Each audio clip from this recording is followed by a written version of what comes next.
Vous sentez-vous seul, traversant la vie par vous-même? Vous sentez-vous déconnecté et isolé, même lorsque vous êtes entouré de monde? Sachez que cette expérience n'est pas nouvelle pour ceux que Dieu a choisis. Il se pourrait bien que Dieu vous appelle à traverser une période de solitude. Dans cette vidéo, vous allez découvrir pourquoi les élus de Dieu se retrouvent souvent seuls. La parole de Dieu fortifiera votre cœur tout au long de ce processus. Vous apprendrez les immenses bénédictions attachées à cette saison de votre vie, et vous comprendrez aussi comment la traverser. Mais avant de plonger dans le message, si vous êtes nouveau, nouvelle ici, nous vous encourageons à vous abonner à la chaîne et à cliquer sur le bouton J'aime. Que Dieu vous bénisse. Merci. Dieu demande souvent à ses élus de traverser des saisons où il les met à part. C'est dans ces moments que vous découvrez les bénédictions de l'appel de Dieu sur votre vie. Chaque fois qu'il vous garde dans un état de solitude, il se pourrait qu'il soit en train de guider vos pas. Même si vous vous sentez abandonné, vous devez vous rappeler que cette période est sur le point de donner naissance à un nouveau chapitre de votre vie. Ne voyez pas ces moments de manière négative. Il y a un but divin pour cette saison. Vous êtes sur le point de vivre une véritable transformation grâce à la direction divine de Dieu. Tout ce que vous avez à faire, c'est d'accueillir ce que Dieu s'apprête à accomplir. Tant que Dieu a un plan pour votre vie, vous vivrez des moments où vous vous sentirez seul. Vous aurez l'impression que Dieu vous met à l'écart de la foule. Ces moments vous feront sentir invisible aux yeux des autres, même en présence de nombreuses personnes. Lorsque ces activités et ces gens disparaissent, le sentiment de solitude et de vide peut s'installer. Si seulement vous pouviez reconnaître que ce moment de solitude est une orchestration divine. Il est destiné à vous propulser vers votre véritable identité en Dieu. Il est important que vous prépariez votre cœur aux intentions de Dieu pour vous pendant que vous vous attendez à lui. Voyez cela comme une opportunité stratégique pour trouver votre raison d'être. Tout comme les patriarches de la Bible, Dieu a utilisé les périodes où il les a trouvés seuls pour façonner leur destinée. C'est grâce à ces expériences qu'ils sont devenus les personnages que vous connaissez aujourd'hui. David était le roi choisi par Dieu pour Israël, mais il a rencontré des obstacles avant de monter sur le trône. Il a passé la plupart de son temps à fuir Saül, le roi auquel il devait succéder. David a eu des moments où il se sentait déconnecté de tout le monde, même s'il avait des gens autour de lui à cause de Saül. Ce désespoir l'a éloigné de la foule pour le conduire dans la solitude, et c'est là que Dieu a façonné le nouveau roi d'Israël. À partir de cette saison d'isolement, Dieu a élevé un homme dont le cœur lui était agréable. David a appris à dépendre entièrement de Dieu. Pensez à Moïse, qui s'est retrouvé à Madian. Exode 2, 15. C'était un homme qui avait autrefois joui des privilèges du palais en Égypte, mais il a dû fuir vers une terre étrangère. Il a été coupé de sa famille et de son lieu de confort. Mais c'est à ce moment-là que Dieu a tendu la main à Moïse. Il lui est apparu à travers un buisson ardent, ce qui a marqué un tournant dans la vie de Moïse. Il a rencontré la présence de Dieu et a reçu son but divin, conduire les Israélites. Cette histoire n'est pas différente de celle du prophète Élie, qui, dans le livre 1 Roi 19, a également reçu la visite de Dieu dans le désert du mont Horeb. Dieu s'est révélé à Élie à travers un doux murmure. Élie a pu capter ces signaux du ciel parce qu'il était seul à ce moment-là. Avez-vous aussi l'impression que Dieu communique avec vous? Dieu vous révèle toujours des secrets profonds lorsqu'il peut vous trouver dans des moments de calme. Dans le Nouveau Testament, même Jésus a été conduit dans le désert pendant 40 jours et 40 nuits. Il n'y avait ni famille ni proche avec lui. Pas de satisfaction d'un bon repas ou d'eau. Il a jeûné et prié pendant cette saison de solitude. Il a même affronté des tentations qui ont démontré son obéissance à Dieu et sa confiance en la parole écrite. Il a également reçu la force pour le chemin qu'il attendait. Ce moment l'a préparé aux épreuves qu'il a rencontrées et a renforcé le lien qu'il avait avec Dieu le Père. Jésus est revenu de cette expérience rempli de la puissance du Saint-Esprit, et la nouvelle de son ministère s'est répandue dans toute la région. Son ministère a émergé de sa saison de solitude. Voyez-vous maintenant comment Dieu peut utiliser ces moments de calme pour commencer une grande œuvre dans votre vie? Ce n'est pas une erreur si vous traversez actuellement une période de solitude en tant qu'élu. Dieu vous a conduit jusqu'ici et il a une raison pour tout ce qu'il fait. Voyons pourquoi les élus de Dieu sont si souvent seuls. Numéro 1, la croissance personnelle.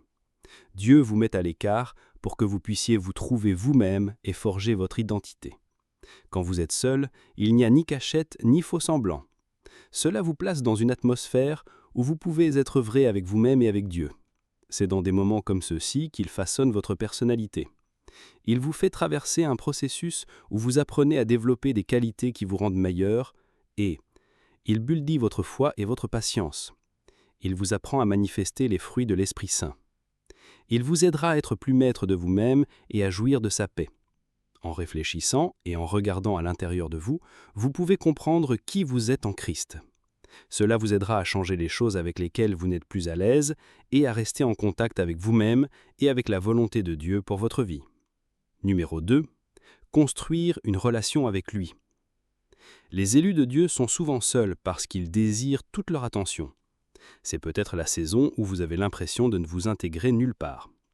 C'est parce que Dieu veut se révéler à vous et renforcer votre relation avec lui.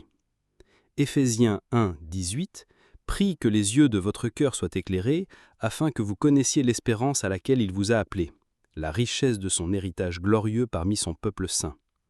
Il veut que vous grandissiez dans la connaissance de sa parole et des principes qu'il a établis pour que vous viviez de la bonne manière. C'est le moment où vous pouvez trouver Dieu et découvrir son plan divin pour votre vie. C'est aussi le moment de cultiver une marche plus proche de Dieu par la prière.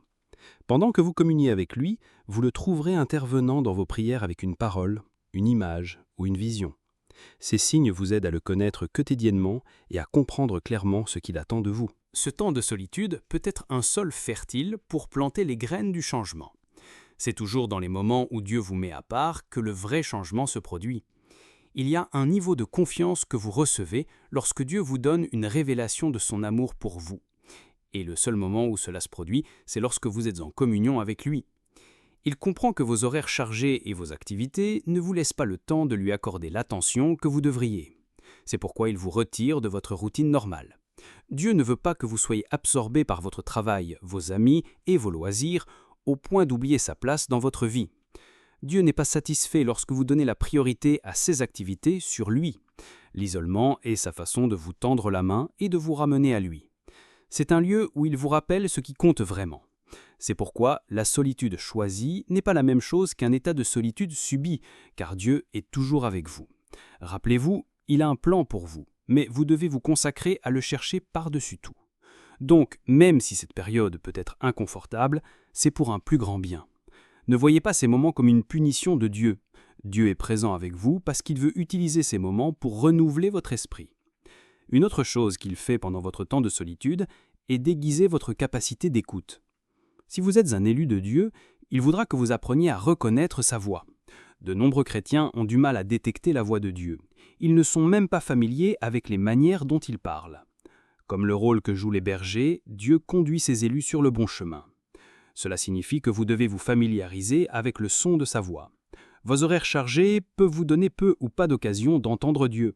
C'est pourquoi il vous garde seul avec lui. Il veut vous parler comme il l'a fait à Élie, d'une voix douce et légère. Sa voix est douce et presque inaudible. Cela signifie que vous devrez vous concentrer pour l'entendre.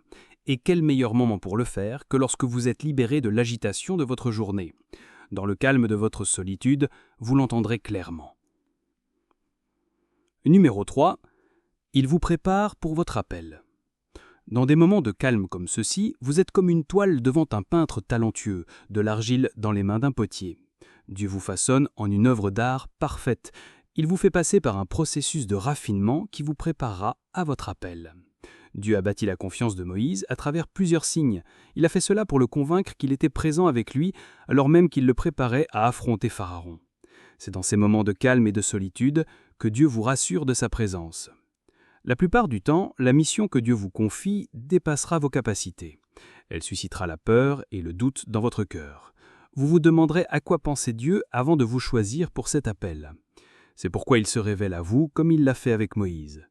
Moïse avait peur de se tenir devant Pharaon, alors il a donné à Dieu toutes les raisons pour lesquelles il ne pouvait pas être l'élu. Exode 3-11.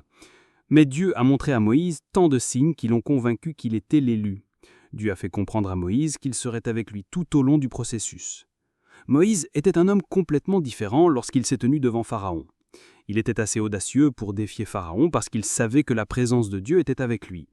Dieu veut également construire cette même confiance en vous. Numéro 4, il veut vous garder sur le bon chemin. La plupart du temps, Dieu maintient ses élus dans une forme de séparation pour s'assurer qu'ils ne s'égarent pas. Dieu comprend qu'il y a beaucoup de distractions dans le monde où vous vivez. Il sait que tant de choses peuvent facilement vous conduire au péché ou entraver le cours de votre destinée. Il ne peut pas se permettre que cela se produise car votre appel sera une forme de rédemption pour beaucoup. La guérison et le bonheur de nombreuses personnes sont liés à vous. C'est pourquoi il vous fait passer par la solitude s'il pense que son appel sur votre vie est en jeu. Vous observerez que Dieu vous donne des instructions strictes sur la façon de marcher qui seront différentes des instructions qu'il donne aux autres autour de vous.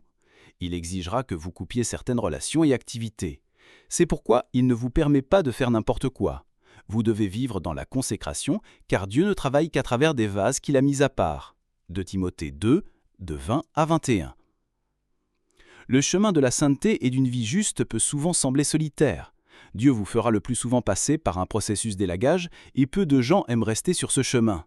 Dieu vous isole aussi parce qu'il cherche à vous donner des instructions pour secourir les autres. Dieu ne peut pas vous permettre de vivre comme les autres parce que vous avez été appelé à une mission spéciale. Il exige toujours de ses élus qu'ils soient sensibles et en alerte. C'est parce que Dieu rend visite à son peuple à certains intervalles.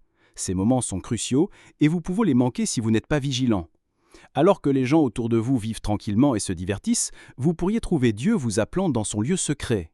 Dans l'Ancien Testament, Dieu a ordonné à Moïse de se séparer à cause des instructions qu'il avait pour les Israélites. Exode 24, 12. Moïse a passé 40 jours et 40 nuits seul en présence de Dieu. Dans ce moment de séparation, Dieu lui a parlé. Moïse a reçu les 10 commandements et a eu des rencontres avec Dieu. Dieu ne vous ferait pas traverser ces moments de quiétude si cela ne vous était pas bénéfique. Son amour éternel guide toujours ses élus. Jérémie 29, 11 dit « Car je connais les projets que j'ai formés sur vous, dit l'Éternel, projets de paix et non malheur, afin de vous donner un avenir et de l'espérance. » Vous pouvez donc être tranquille car l'intention de Dieu pour vous est que vous soyez la meilleure version de vous-même. Comment gérer cette saison de solitude ? Être un élu de Dieu est le plus grand des privilèges, ce n'est pas un fardeau. Cependant, ces périodes de quiétude peuvent parfois être intimidantes. En tant qu'élu, vous devez apprendre à gérer les sentiments qui accompagnent cette saison. Le premier sentiment qui se présente est celui de la solitude subie. L'absence du réconfort que vous trouviez auprès des gens peut vous donner l'impression de manquer quelque chose de grand. Vous pourriez commencer à vous sentir découragé et abandonné. Mais vous ne devez pas laisser ces sentiments vous submerger. Même si vous vous sentez laissé pour compte et séparé des autres, vous n'êtes pas seul. Deutéronome 31:6 dit « Soyez forts et courageux, ne vous effrayez pas, car l'Éternel ton Dieu marche lui-même avec toi, il ne te délaissera point, il ne t'abandonnera point. » Rappelez-vous que Dieu est à votre côté et que sa présence est ce qui compte le vraiment. Un autre sentiment que vous affronterez est celui de remettre en question votre identité. C'est à ce moment que vous commencez à interroger votre essence et votre but sur terre. Mais c'est dans ce moment que Dieu veut que vous écoutiez ses doux murmures. Rappelez-vous que Dieu parle toujours dans votre saison de solitude, et dans sa voix se trouve l'espoir d'un nouveau départ. Les épreuves et les périodes de tentation sont des expériences particulières à tous ceux que Dieu choisit. Ces circonstances ressembleront parfois à de la souffrance, mais vous devez regarder au-delà de la douleur. Si vous regardez attentivement, vous verrez les mains de Dieu vous guider. Rappelez-vous que Dieu utilise ces épreuves pour vous affiner et vous préparer à ce qui vient. Jacques 1, 2, 4. Que pouvez-vous faire ? Vous devez apprendre à changer votre perspective sur cette saison. Elle peut être un moment de transformation profonde si vous ouvrez votre cœur à Dieu. Ne la considérez pas comme une période de vide. Dieu est là avec vous, vous remplissant de tout ce dont vous avez besoin pour accomplir votre but divin. Alors, permettez-vous de traverser cette expérience. Accueillez-la et observez les leçons que Dieu veut que vous appreniez. Lorsque vous résistez à ce que Dieu veut faire, vous prolongez votre saison de solitude. Laissez Dieu agir pour que vous puissiez commencer à voir le changement que vous désirez. Pendant que vous vous attendez à Dieu, consacrez-vous à l'obéissance. Prêtez attention à ses murmures et gardez-les dans votre cœur. Assurez-vous d'agir conformément à ce que Dieu vous demande. Sachez également comment équilibrer votre solitude et les relations que Dieu veut que vous entretenez. Vous n'êtes pas censé être complètement seul. Dieu ne vous demandera jamais de couper les ponts avec tout le monde. Il sait que vous aurez besoin de soutien lorsque les choses deviendront difficiles. Alors, apprenez à identifier qui sont ces personnes, car elles seront une source de force. Si vous sentez que Dieu vous appelle à l'isolement, mettez-vous rapidement à part dans la prière. Alors que vous cherchez Dieu, il commencera à dévoiler son plan pour votre vie. Vous devez aussi apprendre à vous reposer dans le réconfort de la présence de Dieu. Laissez sa paix vous guider dans les épreuves et les tentations. Renouvelez votre foi en Dieu et continuez de faire confiance, même lorsqu'il semble silencieux. Dieu n'abandonne jamais ses élus, il vous prépare à une percée.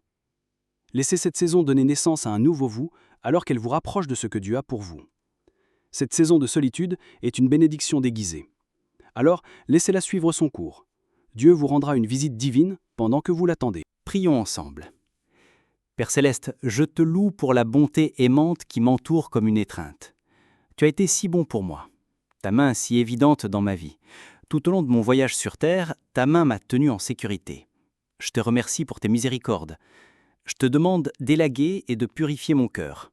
Conduis-moi sur le chemin de la sainteté et apprends à mon cœur à te faire confiance, quelles que soient les circonstances. Aide-moi à recevoir les plans que tu as pour moi. En ce moment de solitude, je te demande de bâtir ma foi en toi. Donne-moi un esprit résilient, même face aux dures épreuves qui se présentent. Apprends-moi à comprendre ce que tu fais dans ma saison d'isolement. Aide-moi à grandir personnellement pour évoluer vers mon identité en Christ. Je veux te remercier de m'avoir choisi. Je suis reconnaissante, Seigneur. Alors que je passe du temps à étudier ta parole, Seigneur, nourris mon cœur. Accorde-moi une nouvelle vision de ta volonté. Révèle-moi tes désirs pour ma vie. Saint-Esprit, je te demande de me vivifier pour que je reste attaché à Jésus. Seigneur Jésus, je ne peux pas me préparer moi-même au but que tu as pour moi. Je te demande d'ouvrir mes yeux sur l'œuvre que tu es prête à accomplir dans ma vie. Donne-moi la force d'attendre dans la solitude. Fais-moi passer par les processus qui me prépareront à tes plans pour moi.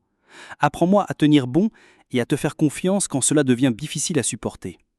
Je te demande de m'aider à maximiser cette saison, Seigneur. À travers ce processus, fais ressortir le meilleur de ma vie pour ta gloire. Aide-moi à persévérer. Je veux te remercier de me conduire toujours dans ta volonté. Je sais que tu seras toujours avec moi alors que j'accepte le but que tu as pour ma vie. Au nom de Jésus. Amen. Si cette vidéo a été une bénédiction pour vous, veuillez vous abonner à cette chaîne pour continuer à être inspiré. Que Dieu vous bénisse.